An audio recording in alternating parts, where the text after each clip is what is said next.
आज मैं आपसे बात करूँगा किडनी स्टोन्स के मुतल्लिक, जिसे अमूमन आम अंग्रेज़ी ज़ुबान में रेनल कैल्कुलाइज़ कहते हैं। मेडिकल टर्मिनोलॉजी में इसको नेफ्रोलिथियोसिस कहते हैं। किडनी स्टोन या गुर्दे की पथरी होती क्या है, यह हम सबको पता है। बनती किस चीज़ से है? यह मुख्तलिफ़ किस्म की ऑक्ज़लेट्स, कैल्शियम्स, मुख्तलिफ़ किस्म की नमकियात या गुर्दे में या मसाने में इकट्ठे होते रहते हैं। वक्त के साथ साथ 5-6 महीने में, 8 महीने में ये वक्त के साथ साथ आपस में बॉन्डिंग करते रहते हैं और एक शक्ल इख्तियार कर लेते हैं पथरी की शक्ल की। कभी कभी ये पथरी गोल होती है, बिल्कुल गोल हमवार, और कभी कभी इसकी नोकें भी निकली होती हैं। अगर ये बिल्कुल गोल हमवार है तो अमूमन इसमें दर्द नहीं होता। ऐसे पथरी में से मरीज़ को किसी किस्म की तकलीफ़ नहीं होती। लेकिन अगर पथरी बहुत बढ़ जाए तो गुर्दे में भारीपन या गुर्दे की वाल एक साइड पे भारीपन महसूस होता है या मसाने में भारीपन महसूस हो सकता है। बाकी लामत बाद में। अगर इसी पथरी की नोकें निकली हुई हों, एक्जिलेट्स में हो या यूरेट्स से बनी हो, तो उसके मुंह में नोकें बनी हुई होती हैं। नोकें जो होती है ये जब गुर्दे में या पेशाब की नली में इसकी जब चुभन होती है या मसाने में चुभन होती है तो इंतहाई शदीद चुभन वाला दर्द होता है, मरीज़ करा होता है। गुर्दे की पथरी की अलामत अमूमन यही हैं कि पेशाब करते वक्त दर्द होता है या किडनी के गुर्दे के मकाम पर दर्द होता है, लेफ़्ट या राइट साइड या कभी कभार दोनों साइड्स पे। और दर्द मुस्तकिल भी हो सकता है, कभी कभी हरकत करने से दर्द हो जाता है, कभी हरकत करने से ज़्यादा हो जाता है, मुस्तकिल नहीं होता दर्द। बहरहाल कभी मसाने में अगर पथरी हो तो मसाने में भी दर्द हो सकता है। कभी कभी ऐसा भी होता है कि गुर्दे से पथरी यूरेथ्रा में, पेशाब की नाली में नीचे आ रही थी और वो बीच में कहीं पे फंस गई। तो यूरेथ्रा में बाज़ वक्त पेशाब की नाली में कहीं और जगह पे भी दर्द होता है। दर्द की नोयतें मुख्तलिफ होती हैं। मसलन कुछ दर्द ऐसे होते हैं जिनके साथ दिल भी ख़राब होता है। बुखार तो नहीं होता लेकिन दिल ख़राब होता है। कुछ दर्द ऐसे होते हैं कि मरीज़ उल्टी भी कर लेता है, बुखार भी होता है। बुखार अमूमन इस बात की निशानी है कि गुर्दे में ज़ख़म पड़ गया है, यानी कि पथरी की नोकें हैं जिसकी वजह से इन्फेक्शन हो रहा है अंदर। अच्छा, फ्लैंक पेन हो सकता है। फ्लैंक पेन मतलब निचली कमर का दर्द। लेकिन फ्लैंक पेन्स की बहुत सारी किस्में हैं, बहुत सारी वजूहात हैं।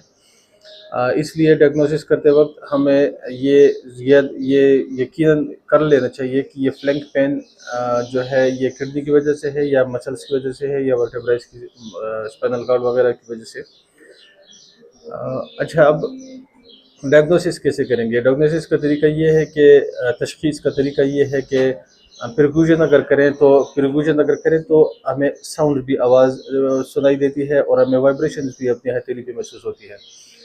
और इसी तरह परक्यूशन करते हुए हम मरीज़ के पथरी का बाकायदा मकाम, जगह, और अगर बहुत ज़्यादा महारत बंदा रखता हो तो साइज़ भी अंदाज़ा लगाया जा सकता है कि किस साइज़ की पथरी है। लेकिन ये काम स्पेशलिस्ट डॉक्टर का है। आम डॉक्टर ख़वातीन और हज़रात परक्यूशन का बहुत तजुर्बा नहीं रखते।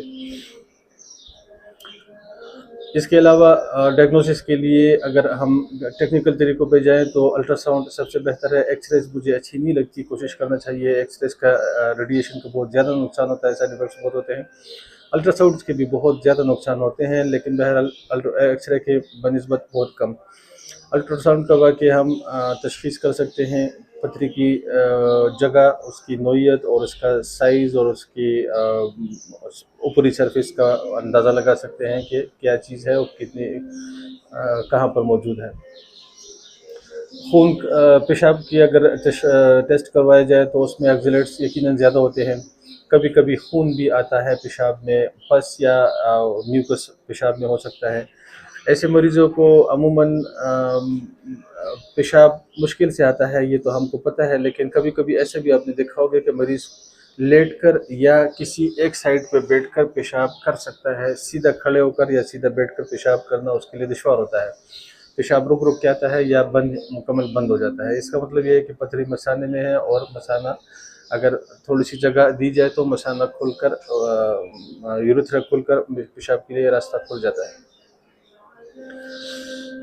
एलोपैथिक, होम्योपैथिक और हर्बल तीनों किस्म के इलाज बताऊंगा। पहले एलोपैथी में इसके लिए पेन किलर्स के साथ साथ वाज़ोडाइलेटर्स दिए जाते हैं, स्टेरॉइड्स लाजमी दिए जाते हैं, एंटीबायोटिक्स लाजमी दिए जाते हैं, ताकि किसी किस्म का अगर ज़ख़म है तो उसको उसका उसके नुकसान का तदारुक किया जा सके। एलोपैथी में ऐसी बहुत कम अद्वियात हैं जो पथरी को तोड़ती हैं। अमूमन जितनी भी एलोपैथी की अद्वियात हैं वो पथरी को बाहर धकेलती हैं, बाहर निकालती हैं, लेकिन मसला यहाँ पर ये है कि इंसान की यूरेथ्रा का साइज़ तकरीबन 6 mm 6.5 mm होता है। लिहाजा अगर पथरी 6 mm से ज़्यादा है तो ये बाहर नहीं निकलेगी, उल्टा मरीज़ को तकलीफ ज़्यादा हो जाएंगी, दर्दें ज़्यादा हो जाएंगी, इन्फेक्शन हो सकता है, बुखार वगैरह और उल्टियाँ ज़्यादा हो सकती हैं। 6 mm से कम है तो ये दवाइयाँ कारामद होती हैं। दूसरी बात ये है कि सिट्राल्का के नाम से एलोपैथिक दवाई आती है जो पथरी को तोड़ देती है, लेकिन चूँकि वो एसिड है बहुत ज़्यादा कड़वी होती है, सॉरी तुरश होती है, सार होती है, तो और एसिडिक अपनी खासियत रखती है। इसलिए अगर गुर्दे में ज़ख़म है या मसाने में कहीं पे भी या यूरेथ्रा में कहीं पे भी ज़ख़म है तो उस ज़ख़म में इजाफ़ा हो सकता है, इन्फेक्शन हो सकता है, और अगर ऑलरेडी इन्फेक्शन है तो उसमें प्रॉब्लम्स हो सकती हैं। इसके अलावा एलोप्रेनॉल वगैरह मेडिसिन्स दिए जाए जिन्हें सिस्टीन स्टोन्स वगैरह दी जाती हैं। एलोपैथी अमूमन प्रोसीजर्स पे ज़्यादा तवज्जो रखती है, यानी कि किसी तरीके से मैनुअली या ऑपरेशन के ज़रिए वगैरह इस पथरी को निकाल दिया जाए। शॉक वेव थेरेपी एलोपैथी का एक तरीक़ाकार है, जैसे नाम से ज़ाहिर है शॉक्स आवाज़ की लहरों से पथरी को तोड़ दिया जाता है ताकि वो आसानी से निकल सके। उसके साइज़ छोटे कर दिए जाते हैं, बड़ी मिकदार में फ्लूइड और डायरेटिक्स वगैरह एडवाइस करके पथरी निकाल दी जाती है। अच्छा तरीका है लेकिन थोड़ा सा महंगा होता है। यूरेथ्रोस्कोपी जैसे नाम से ज़ाहिर है यूरेथ्रा के ज़रिए पाइप दाखिल कर दिया जाता है और उस पाइप में कैमरा और साथ में दूसरे आलात दाखिल कर दिए जाते हैं। पथरी को यूरेथ्रा के या किडनी के अंदर तोड़कर निकाल लिया जाता है। एक और तरीका है परक्यूटेनियस नेफ्रोलिथोटोमी। इसका तरीका ये है कि कमर की साइड पे, पिछली साइड पे मरीज़ के किडनी के मकाम पर छोटा सा इंसिजन डाल दिया जाता है। ये एक सर्जन का काम होता है और उस इंसिजन के थ्रू गुर्दे में पाइप दाखिल कर दिया जाता है जिसमें कैमरे के साथ दूसरे आलात होते हैं। वहाँ पर पथरी अगर साबित निकल सकती है एक ही पीस में तो अच्छी बात, वरना वहीं पे उसको तोड़कर कुछ को निकाल दिया जाता है, कुछ के लिए फ्लूइड्स और डायरेटिक्स एडवाइस करके पेशाब के जरिए निकाल दिया जाता है। चूँकि छोटा सा ऑपरेशन है इसलिए एंटीबायोटिक्स, पेनकिलर्स और स्टेरॉइड्स लाजमी एडवाइस साथ करनी पड़ती हैं। चौथा तरीका है लेप्रोस्कोपिक सर्जरी। लेप्रोस्कोपिक सर्जरी में भी ऑपरेशन किया जाता है, तो छोटा सा इंसिजन डाला जाता है, कैमरा और औजार अंदर दाखिल करके पथरी को तोड़कर बाहर निकाल लिया जाता है। अब आते हैं होम्योपैथिक तरीके इलाज की तरफ। होम्योपैथी में इसके लिए बहुत सारी अद्वियात हैं, गुर्दे की, मसाने की या पेशाब की नाली में कहीं पे भी पथरी हो, बहुत सारी और बहुत बेहतरीन पावरफुल अद्वियात हैं जिनसे किसी भी किस्म की पथरी तहलील होकर या टूटकर टुकड़ा होकर रेत की शक्ल में पेशाब में खारिज हो जाती है। और उसी पेशाब की अगर आप लेप करवाएं या किसी बोतल में भी डाल के रोशनी में देखें तो आपको रेत के ज़र्रात उड़ते हुए नज़र आएंगे। और बहुत मुख्तसर इलाज होता है। अगर 5-6 mm की पथरी है तो 5-6 दिन 10 दिन ही दवाई काफ़ी होती है। अगर ज़्यादा बड़ी पथरी होती है तो भी अमूमन मैंने कभी नहीं देखा कि 20 दिन से ज़्यादा किसी मरीज़ को दवाई की ज़रूरत पड़ी हो। होम्योपैथिक तरीका इलाज चूँकि बहुत लंबा है, उसकी डिटेल में नहीं जाऊँगा, उसका लिंक मैंने दिया हुआ है। लिंक पे जाकर वहाँ से डॉक्टर ख़ाजा फ़ातिमा ज़रात अपने मरीज़ों के लिए फार्मूलाज बना सकते हैं, कॉम्बिनेशन बना सकते हैं। अब आते हैं हर्बल तरीका इलाज की तरफ, जो आप आसानी से अपने घर में भी बना सकते हैं। करना ये है कि आप लें अर्के मकवा, अर्के जौ और मकई के बाल उबालें, इसका जो शांदा निकालें और ये दोनों अर्कियात इसमें शामिल मिक्स कर लें।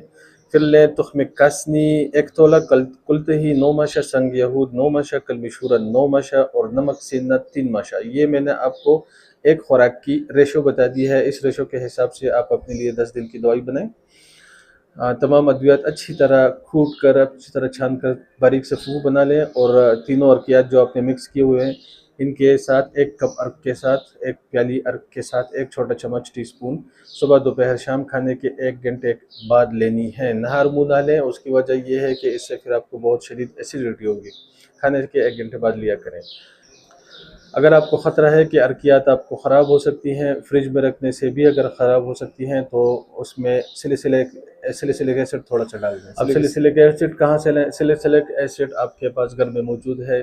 हर घर में डिस्प्रिन की गोलियां होती हैं। एक गोली आपने जो तीनों अर्कियात जो शंदा और 2 किस्म के अर्कियात मिक्स किए हुए हैं, इसमें एक गोली डिस्प्रिन की डालें और ये अर्कियात आपके 3 से 4 साल तक कुछ नहीं होने वाले, ख़राब नहीं होने वाले। सुबह दोपहर शाम 1 छोटा कप इस अर्क का, इस महलूल का और साथ में 1 छोटा टीस्पून खाने के घंटे बाद।